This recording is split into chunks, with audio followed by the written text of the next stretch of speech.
Welcome back to it, guys, the Now Morning Show, your Tobago Thursday edition, where we must take a look at the importance of the youth vote with just days away from the general election. To have that conversation, the Vice President of the Tobago Youth Council, Adriel Wheeler, joins us on now. Good morning, Mr. Wheeler. Good morning, Anchor. Good morning to all of Trinidad, and of course, good morning to all of Tobago. It's indeed an honor and a pleasure to be here. Well, we are having this conversation with you as quite the voice, because not only are you the Vice President of the Youth Council, but I understand this would be your first time voting. Is that correct? Yes, that's correct. Yes, it is. So on a personal note, how do you feel about your first time voting? Do you feel equipped? Do you feel ready, at the very least? Yes, I most definitely feel equipped. I feel ready. I would say that growing up, I've always learned the importance of voting, because essentially voting is a representation of your voice. Mm-hmm. And given that this is going to be my first experience, I'm extremely enthused, I'm excited, and I will encourage fellow young persons to also do the same. Now, you mentioned that growing up, it was instilled into you the value of voting, your voice being heard. Do you feel as if other persons of your generation, the persons who are voting now, whether young or not, have that same sort of understanding? I think it is important that we look at the metamorphosis of politics in Trinidad and Tobago. I know once upon a time, this tribalistic nature was very prevalent. And I feel as though over time there has been a shift. And that shift perhaps has occurred because some persons feel as though their voices are no longer being heard. Mm-hmm. Some persons are disenchanted. And I also believe that that's an opportunity for our leaders and persons who are putting themselves forward to run this country to somewhat re-strategize and to re-evaluate the process in which campaigning is done. So to answer your question, I do certainly believe that there has been a shift.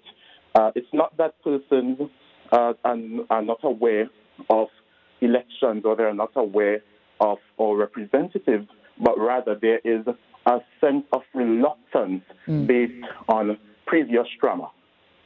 So in your particular case, where you had perhaps positive reinforcement or conversations, tell me exactly what you think helped you to understand the value of your vote, so that we can perhaps tell other persons to look forward to those sorts of endeavors or those sorts of encouragements to value the action.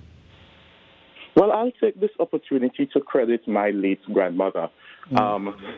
She has been very instrumental in that regard, understanding that when you vote, as I said initially, you have a voice. When you vote, you're voting for representation. When you vote, you're voting for policy. You're voting not for self, but rather for country. You're voting to see or to ensure, rather, that this country is developed holistically.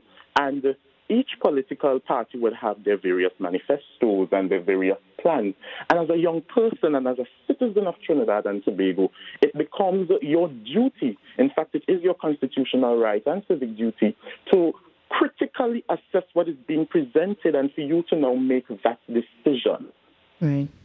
Now, in terms of your capacity as the Vice President of the Youth Council, tell me a little bit as to how you encourage the youth to affect change, how they understand how the youth vote can affect change specifically.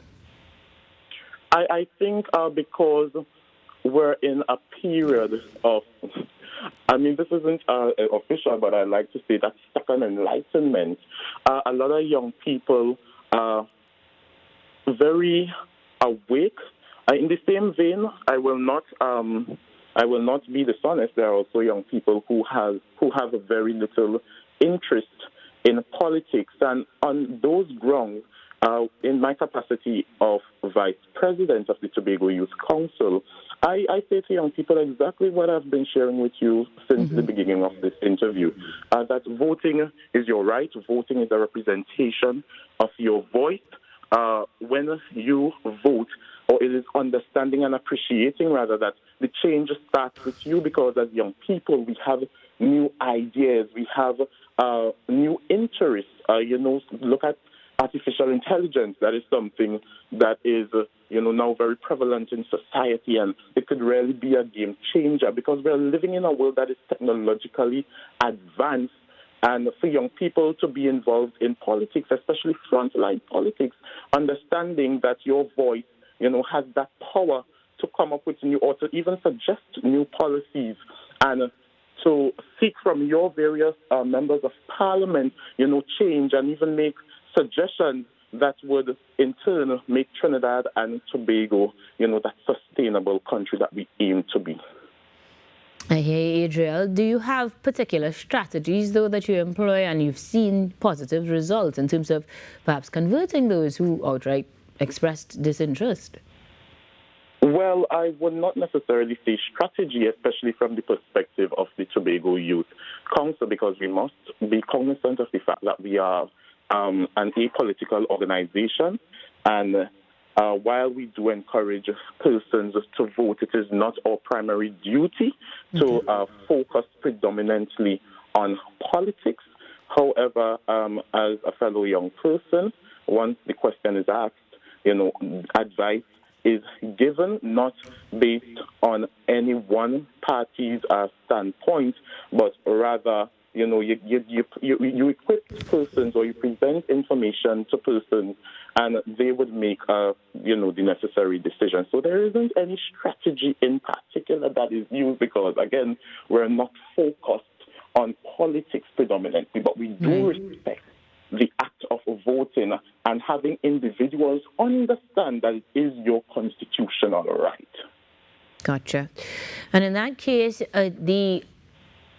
with the election days away, any final words that you'd like to share to convince those youth in particular to go out and vote?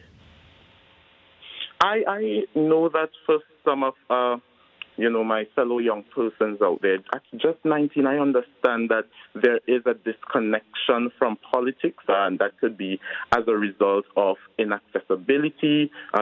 Some processes seem rather bureaucratic, and some persons lack, or there is a lack of trust in, systems. And I want to tell you that's the reason why you should vote. You vote to change these things. You vote to ensure that, we are a progressive people. You vote because you want better for Trinidad and Tobago. And you vote understanding that based on the individual you elect, you are putting your trust in this person or you're putting your trust in this political organization because you feel as though they're going to be best equipped to move this country forward. So that is why you vote. Because, when we stay home, we really and truly would have said nothing. And by saying nothing, sometimes the individual or the political organization, rather, who you really and truly don't feel is best suited to take control of this country at this time may emerge successful, and then the outcome may be catastrophic 5 years down the road. So you vote to ensure that your country continues to reign supreme. Beautifully articulated, Adriel, and I thank you very much for your insight, for the work that you do, and best of luck in your first time voting. All right, thank you so much. Thank you, Trinidad and Tobago. Of course, Adriel Wheeler, the Vice President of the Tobago Youth Council, joining us this morning to underscore the importance